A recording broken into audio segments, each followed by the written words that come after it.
नमस्कार जय जगन्नाथ शुभ सकाल। आज हूँ 18 जून बुधवार। आसतु आज दिन मुख्य खबर उपर नजर पकाइबा। वीडियो देखिबा आगु वीडियो को लाइक करी चैनल को सब्सक्राइब कर देबे। आसला प्रथम खबर कड़ा सुरक्षा मध्य अमरनाथ यात्रा जुलाई 1 रु अगस्ट 10 पर्यंत समग्र तीर्थयात्री रूट को नो फ्लाइंग जोन घोषणा कले जम्मू काश्मीर सरकार। केन्द्र शासित अंचल गृह विभाग पहलगाम एवं बालताल रूट समेत समस्त अमरनाथ यात्रा रूट को नो फ्लाइंग जोन घोषणा करिछि। एही निषेध यूएवी ड्रोन एवं बेलून समेत समस्त प्रकार विमान उपकरण पर प्रযোज्य। सुरक्षा निर्देशावली जुलाई 1 रु अगस्ट 10 पर्यंत बलवत्तर रहिब। केन्द्र गृह मंत्रालय एपरि करने को परामर्श देवा पर निष्पत्ति निया जायछि। चिकित्सा स्थानांतर विपर्यय परिचालना किंबा सुरक्षा बाहिनी द्वारा निरीक्षण कार्यक्षेत्र में यह प्रतिबंधक प्रযোज्य होब नहीं। एपरि व्यतिक्रम पर विस्तृत मानक कार्य पद्धति एसओपी पर जारी करा जिवो। वार्षिक अमरनाथ यात्रा जुलाई 3 रु आरंभ होई अगस्ट 9 रे शेष होब। पहलगाम आक्रमण पर यात्रार सुगम एवं शांतिपूर्ण परिचालना पर अतिरिक्त सुरक्षा व्यवस्था ग्रहण करा जायछि। तीर्थयात्री पर केंद्रीय सशस्त्र अर्धसामरिक बाहिनी 580 कंपानी नियोजित करा जायछि। परवर्ती खबर प्रति पंचायत रे तहसील खोलिबो एने सूचना देले राजस्व मंत्री सुरेश पुजारी। मासरे 2 थर पंचायत को जिबे राजस्व अधिकारी तहसीलदार अतिरिक्त तहसीलदार पंचायत को जिबे राजस्व ऑफिस रे जमीजमा समस्या समाधान हबो। तहसील काम पई आ ब्लॉक को जिबाकू पड़िबो नाही। परवर्ती खबर राजधानी भुवनेश्वर यूनिट 2 रे निर्माण हबो 1500 क्वार्टर्स एने सूचना देले आईन मंत्री पृथ्वीराज हरिचंदन। यूनिट 2 रे थिबा सरकारी क्वार्टर्स विपद संकुल अवस्था थिबा बेले सेगुडी को भांगी नुआ क्वार्टर्स निर्माण करा जिवो। यूनिट 2 को जबरदखल मुक्त करा जायछि। एहा परे क्वार्टर्स अभियान आरंभ करा जिवो। क्वार्टर्स काम खूब शीघ्र आरंभ होबो बोली सूचना दैछन्ति मंत्री। परवर्ती खबर रज पर स्कूल खोलिबा को नै द्वंद्व लागि रहितला। केउ दिन खोला जिवो स्कूल एवं पिला स्वाभाविक भावे पाठ पढ़ी पारिबे विद्यालय ताहा धार्य होई पारु नथिला। तेबे एही द्वंद्व को दूर करिसन्ति गणशिक्षा मंत्री नित्यानंद गंड। गणशिक्षा मंत्री सूचना अनुसार समस्त विद्यालय 20 तारिख में खोल।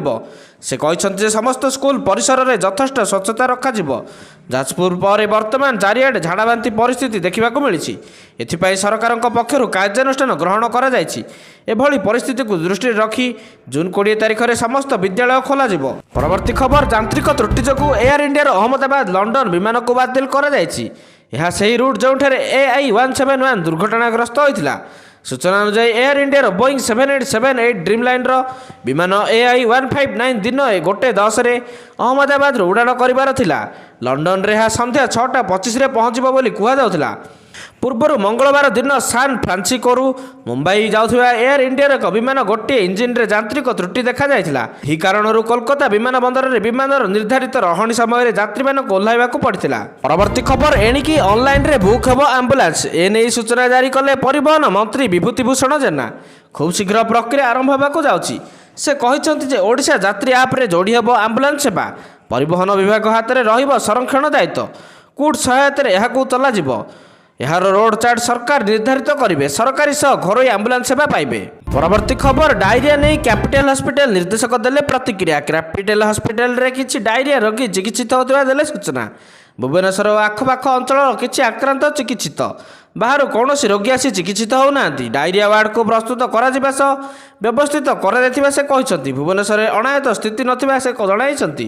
परवर्ती खबर जम्मू काश्मीर में आतंकवाद विरुद्ध लड़ाई जोरदार करने भारतीय सुरक्षा बल एवं कृत्रिम बुद्धिमत्ता AI प्रजुक्तिर साहाय्य नौछि। सुरक्षा बल को अत्याधुनिक प्रजुक्ति व्यवहार करी आतंकवादी विरुद्ध में कठोर कार्यानुष्ठान ग्रहण पर खोला छाड़ दि जाइछि। यह अंचल में शांति और स्थिरता बजाय रखा एक महत्वपूर्ण पदक्षेप बोली विवेचना करा जाइछि। संप्रति जम्मू काश्मीर आतंकवादी गतिविधि में वृद्धि देखा देछि। यार मुकाबिला सेना एवं अर्धसामरिक बाही AI आधारित नजरदारी व्यवस्था ड्रोन एवं चेहरा चिन्हिबा प्रणाली व्यवस्था करुछन्ति। उदाहरण स्वरूप अखनूर एवं पूंछ भली अंचल में AI साहाय्य आतंकवादी गतिविधि उपर नजर रखा जाए सफल अभियान परिचालना करा जायछि। परवर्ती खबर ईरान एवं इजराइल मध्य चलथिबा उत्तेजना मध्य ईरान गल्फ राष्ट्रगुड़िक माध्यम अमेरिका राष्ट्रपति डोनाल्ड ट्रंप को चाप पकाई इजराइल सहित तुरंत अस्त्रविरति प्रयास करुछि बोली रॉयटर्स रिपोर्ट करिछि। 2 जण ईरानी एवं 3 जण आंचलिक सूत्रों को उद्धृत कर रिपोर्ट रे कहुଯାଇଛି ईरान कतार साउदी अरब एवं ओमान को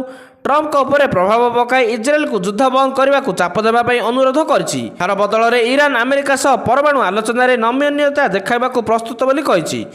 ଗଲ୍ଫ ରାଷ୍ଟ୍ରଗୁଡ଼ିକର ନେତା ଏବଂ ସେମାନଙ୍କର ଶୀର୍ଷ କୂଟନୀତିଜ୍ଞମାନେ ଗତ ସପ୍ତାହରେ ତେହେରାନ, ୱାଶିଂଟନ ଏବଂ ଅନ୍ୟ ରାଜଧାନୀଗୁଡ଼ିକ ସହ ନିରନ୍ତର ଯୋଗାଯୋଗ କରି ଏହି ସଙ୍କଟରୁ ମୁକ୍ତି ପାଇବାର ଉପାୟ ଖୋଜୁଥିବା ଜଣାପଡ଼ିଛି। ପରବର୍ତ୍ତୀ ଖବର, କାନାଡ଼ାରେ ପ୍ରଧାନମନ୍ତ୍ରୀ ମୋଦି। ବୈଲଗରିରେ ମୋଦିଙ୍କର ହେଲା ଭବ୍ୟ ସ୍ୱାଗତ। G7 ଶିଖର ସମ୍ମିଳନୀରେ ସାମିଲ ହେବେ ପ୍ରଧାନମନ୍ତ୍ରୀ। କାଲିଠାରୁ ଆରମ୍ଭ ଏହି ସମ୍ମିଳନୀ, ଯାହା 2 ଦିନ ପର୍ଯ୍ୟନ୍ତ ଚାଲିବ। ବିଭିନ୍ନ ଦେଶର ପ୍ରତିନିଧି ସମ୍ମିଳନୀରେ ଏବେ ସାମିଲ ହେବ ବଡ଼ ଆଲୋଚନା। ପରବର୍ତ୍ତୀ ଖବର, ବୈଠକ ପରେ ସ୍ୱାସ୍ଥ୍ୟ ସଚିବଙ୍କ ପ୍ରତିକ୍ରିୟା। 5 ନୁହେଁ, ସବୁ ଜିଲ୍ଲାକୁ ଆଲର୍ଟ ରହିବାକୁ ନିର୍ଦ୍ଦେଶ। 5 ଜିଲ୍ଲାରୁ ନୂଆ 300 କେସ୍ ଚିହ୍ନଟ ହୋଇଛି। ରୋଗୀଙ୍କ ଉପରେ 24 ଘଣ୍ଟା ନଜର ରଖିବାକୁ ସ୍ୱାସ୍ଥ୍ୟ ସଚିବଙ୍କ ନିର୍ଦ୍ଦେଶ। ବିଶୋଧନ ପ୍ରକ୍ରିୟା ଲାଗି ରହିବ। ଏନେଇ ଗାଁ ଗାଁରେ ମାଇକ୍ ଯୋଗେ ପ୍ରଚାର ଚାଲିଛି। ମାଇକ୍ ଯୋଗେ ପ୍ରଚାର କରି ଲୋକମାନଙ୍କୁ ସଚେତନତା କରାଯାଉଛି।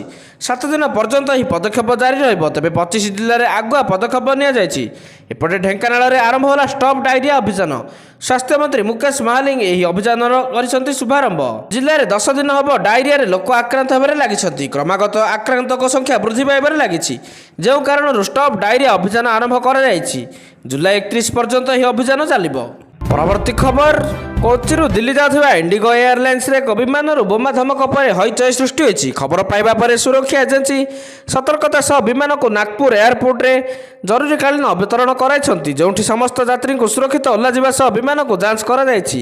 ବିମାନକୁ ବୋମ୍ର ଧମକ ମିଳିବା ପରେ ପ୍ରୋଟୋକଲ ଅନୁସାରେ ତୁରନ୍ତ ବୈଠକ ବସିଥିଲା, ଯେଉଁଥିରେ ସ୍ପଷ୍ଟ କରାଯାଇଥିଲା କି ଧମକ ଘଟଣା କାରଣ ଧମକରେ ଫ୍ଲାଇଟ୍ର ନମ୍ବର ସ୍ପଷ୍ଟ ଭାବରେ କୁହାଯାଇଥିଲା। ଧମକ ମିଳିବା ପୂର୍ବରୁ ବିମାନ କୋଚିରୁ ଉଡ଼ାଣ ଭରିସାରିଥିଲା।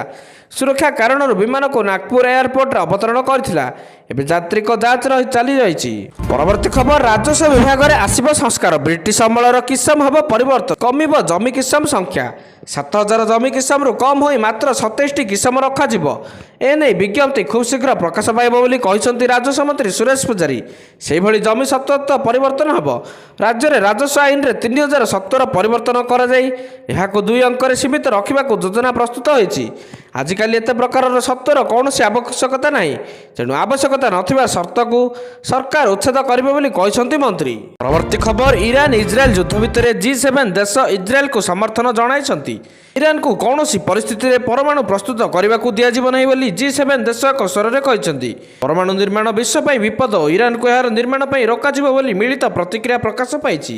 ପରବର୍ତ୍ତୀ ଖବର, ଶ୍ରୀମନ୍ଦିର ପ୍ରଶାସନ ପକ୍ଷରୁ ପୁରୀର ମୁଖ୍ୟ ପ୍ରଶାସକ ଡକ୍ଟର ଅରବିନ୍ଦ କୁମାର ପାଢ଼ୀ ମଙ୍ଗଳବାର ମାନ୍ୟବର ରାଜ୍ୟପାଳ ହରିବାବୁ କମ୍ଭବତୀଙ୍କୁ ଭେଟି ମହାପ୍ରଭୁଙ୍କ ଆଗାମୀ ପବିତ୍ର ଘୋଷଯାତ୍ରା ନିମନ୍ତ୍ରଣ କରିଛନ୍ତି। ମାନ୍ୟବର ରାଜ୍ୟପାଳ ଏହି ଆମନ୍ତ୍ରଣ ପାଇ ଡକ୍ଟର ପାଢ଼ୀଙ୍କୁ ଧନ୍ୟବାଦ ଜଣାଇଛନ୍ତି ଓ କହିଛନ୍ତି ଯେ ଘୋଷଯାତ୍ରା ଓଡ଼ିଶାର ଐତିହ୍ୟ ଓ ଆସ୍ଥାର ପ୍ରତୀକ। ମୁଁ ଏହି ପବିତ୍ର ଅବସରରେ ଅଂଶଗ୍ରହଣ କରିବାକୁ ଅପେକ୍ଷା କରିଛି। ପରବର୍ତ୍ତୀ ଖବର, ଗୋପାଳପୁର ବେଳାଭୂମିରେ ଯୁବତୀଙ୍କୁ ଗଣ ଦୁଷ୍କର୍ମ ମାମଲା। ଘଟଣାକୁ ଗୁରୁତର ସହ ନେଲା ଜାତୀୟ ମହିଳା କମିଶନ। ନିଜ ଆଡୁ ମାମଲା ରୁଜୁ କଲା ମହିଳା କମିଶନ। ଏହା ସହ ଦୃଢ଼ କାର୍ଯ୍ୟାନୁଷ୍ଠାନ ପାଇଁ ଡିଜିପିଙ୍କୁ ଦେଲେ ନିର୍ଦ୍ଦେଶ। ପୀଡ଼ିତାଙ୍କୁ ଡାକ୍ତରୀ ସହାୟତା ଯୋଗାଇ ଦେବା ସହ ଅନୁକମ୍ପାମୂଳକ ସହାୟତା ଯୋଗାଇବାକୁ ନିର୍ଦ୍ଦେଶ ଦେଲେ ଜାତୀୟ ମହିଳା କମିଶନ। ଏପଟେ ବାକି ଅଭିଯୁକ୍ତକୁ ତୁରନ୍ତ ଗିରଫ କରିବାକୁ NCWର ଦାବି। ଯୁବତୀଙ୍କୁ ନିର୍ଦ୍ଧାରିତ ସମୟରେ ନ୍ୟାୟ ଦେବା ସହ 3 ଦିନ ଭିତରେ କାର୍ଯ୍ୟାନୁଷ୍ଠାନ ରିପୋର୍ଟ ଦେବାକୁ NCWର ନିର୍ଦ୍ଦେଶ। ପ୍ରକାଶ ଥାଉ କି ଗଞ୍ଜାମର ଗୋପାଳପୁରରେ ଜଣେ ଯୁବତୀଙ୍କୁ ଗଣଦୁଷ୍କର୍ମ ଅଭିଯୋଗ ହୋଇଛି। ପ୍ରେମୀ ଯୁଗଳ ଗୋପାଳପୁର ବେଳାଭୂମିରେ ବୁଲିବାକୁ ଯାଇଥିବା ବେଳେ ଯୁବତୀଙ୍କୁ ଗଣଦୁଷ୍କର୍ମ ହୋଇଥିଲା। ହିଞ୍ଜିଲିକାଟୁ ଅଞ୍ଚଳର 10 ଜଣ ଯୁବକ ଗଣଦୁଷ୍କର୍ମ କରିଥିବା ଅଭିଯୋଗ ହୋଇଛି। 7 ଅଭିଯୁକ୍ତକୁ ଅଟକ ରଖି ତଦନ୍ତ କରୁଛି ଗୋପାଳପୁର ପୋଲିସ। ଜୁନ୍ 15 ତାରିଖ ସନ୍ଧ୍ୟା ସମୟରେ ଗଣଦୁଷ୍କର୍ମ ହୋଇଥିବା ବ୍ରହ୍ମପୁର SP ଶ୍ରବଣା ବିବେକ ଏନେଇ ସୂଚନା ଦେଇଛନ୍ତି। ପରବର୍ତ୍ତୀ ଖବର, ରାଜ୍ୟ ସରକାରଙ୍କ 1 ବର୍ଷ ପୂର୍ତ୍ତି ପାଳନ ଅବସରରେ ବଲାଙ୍ଗୀରଠାରେ ଆୟୋଜିତ ରାଜ୍ୟସ୍ତରୀୟ କୃଷକ ଶକ୍ତି ସମାବେଶ କାର୍ଯ୍ୟକ୍ରମରେ ମୁଖ୍ୟମନ୍ତ୍ରୀ ଯୋଗ ଦେଇଥିଲେ। ରାଜ୍ୟରେ କୃଷକମାନଙ୍କୁ ସଶକ୍ତ କରିବା ପାଇଁ ସରକାର ସମସ୍ତ ପ୍ରକାରର ଯାନ୍ତ୍ରିକ ଓ ପ୍ରଯୁକ୍ତିବିଦ୍ୟା ସାହାଯ୍ୟ ଯୋଗାଇ ଦେବାକୁ ପ୍ରତିଶ୍ରୁତିବଦ୍ଧ।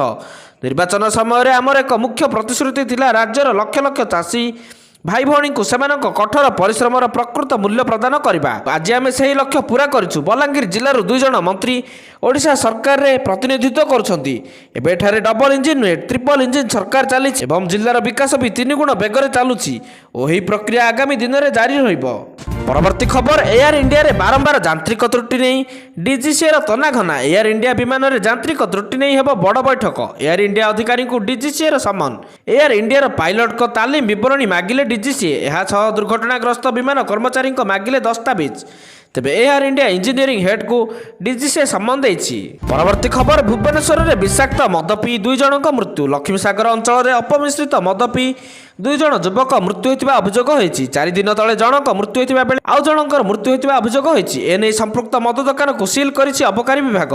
ଏହାସହ ଅବକାରୀ ବିଭାଗ ମଦର ସାମ୍ପଲ ପରୀକ୍ଷା ପାଇଁ ନେଇଛି। ସ୍ଥାନୀୟ ଅଞ୍ଚଳରେ ଚାପା ଉତ୍ତେଜନା ଦେଖିବାକୁ ମିଳିଛି। ତେବେ ଏହି ମଦ ଦୋକାନ କଟକ ପୁରୀ ରୋଡ୍ ଷ୍ଟେସନ ବଜାର ନିକଟରେ ଅବସ୍ଥିତ। ପରବର୍ତ୍ତୀ ଖବର, ଇରାନ ଓ ଇସ୍ରାଏଲ ମଧ୍ୟରେ ଜୋରଦାର ଯୁଦ୍ଧ ଚାଲିଛି। ଭିତରେ ଅଶୋଧିତ ତେଲର ଦାମ ଭୟଙ୍କର ଭାବରେ ବଢ଼ିବାରେ ଲାଗିଛି। ଇରାନ ଉପରେ ଇସ୍ରାଏଲ ଜୋରଦାର ଆକ୍ରମଣ କରିଛି, ଯାହାର ପ୍ରଭାବ ପୁରା ବିଶ୍ୱରେ ପଡ଼ିଛି। ସେୟାର ବଜାର ହଲଚଲ ହୋଇଛି ତାହା ନୁହେଁ, ବରଂ ଅଶୋଧିତ ତୈଳ ଉପରେ ବି ସାଂଘାତିକ ପ୍ରଭାବ ପଡ଼ିଛି। ଖାସ୍ କରି ଭିକାରୀ ପାକିସ୍ତାନ ଏବେ ପୁଣି କାନ୍ଦିଲାଣି, କାରଣ ପେଟ୍ରୋଲ ଦର ସାଂଘାତିକ ଭାବରେ ବଢ଼ିବାରେ ଲାଗିଛି। ସୂଚନା ଅନୁସାରେ ପାକିସ୍ତାନର ଦର ଏବେ 262 ଟଙ୍କାରେ ପହଞ୍ଚିଛି। ଆଜିର ଶେଷ ଖବର, ଇସ୍ରାଏଲ ଓ ଇରାନ ମଧ୍ୟରେ ଲାଗିଥିବା ଘମାଘୋଟ ଯୁଦ୍ଧର 5ମ ଦିନ। ଏଥିରେ ଉଭୟ ଦେଶ ପରସ୍ପର ଉପରେ ମିସାଇଲ ଓ ଡ୍ରୋନ୍ ସହାୟତାରେ ଜୋରଦାର ଆକ୍ରମଣ ଜାରି ରଖିଛନ୍ତି। ଏହି କ୍ରମରେ ଆମେରିକା ରାଷ୍ଟ୍ରପତି ତେହେରାନକୁ ଖାଲି କରିବାକୁ ପରାମର୍ଶ ଦେଇଛନ୍ତି। ସେପଟେ ଚୀନ ଇସ୍ରାଏଲରେ ରହୁଥିବା ନିଜ ନାଗରିକଙ୍କୁ ତୁରନ୍ତ ଇସ୍ରାଏଲ ଛାଡ଼ିବାକୁ ପରାମର୍ଶ ଦେଇଛି। ଏହି 2 ମହାଶକ୍ତିଶାଳୀ ଦେଶର ଏଭଳି ପରାମର୍ଶ ପରେ ସାରା ବିଶ୍ୱରେ ଯୁଦ୍ଧର ଭୟାବହତା ନେଇ ଆଲୋଚନା ଆରମ୍ଭ ହୋଇଛି। କାରଣ ଗୋଟିଏ ପଟେ ଆମେରିକା ଖୋଲାଖୋଲି ଭାବେ ଇସ୍ରାଏଲକୁ ସମର୍ଥନ କରୁଥିବା ବେଳେ ଚୀନ ଇରାନ ସପକ୍ଷରେ ଠିଆ ହୋଇଛି। ଜୁନ୍ 13 ତାରିଖରେ ଇସ୍ରାଏଲ ଇରାନର ପରମାଣୁ ଓ ସେନା ଠିକଣା ଉପରେ ଆକ୍ରମଣ କରିଛି। ଏହାକୁ ଇସ୍ରାଏଲ ଅପରେସନ ରାଇଜିଂ ଲାୟନ ନାମ ଦେଇଛି। ଏହି ଆକ୍ରମଣରେ ଇରାନର ଅନେକ ସେନା କମାଣ୍ଡର ଓ ପରମାଣୁ ବୈଜ୍ଞାନିକଙ୍କ ମୃତ୍ୟୁ ହୋଇଥିବା କୁହାଯାଉଛି। ଜବାବରେ ଇରାନ ଇସ୍ରାଏଲ ଉପରେ ଶହ ଶହ ମିସାଇଲ ଓ ଡ୍ରୋନ୍ ସହାୟତାରେ ଆକ୍ରମଣ କରୁଛି, ଯେଉଁଥିରେ ଇସ୍ରାଏଲ ରାଜଧାନୀ ତେଲ ଅଭିଭ ଓ ହାଇଫା ଭଳି ସହର ଧ୍ୱଂସ ହୋଇଛି।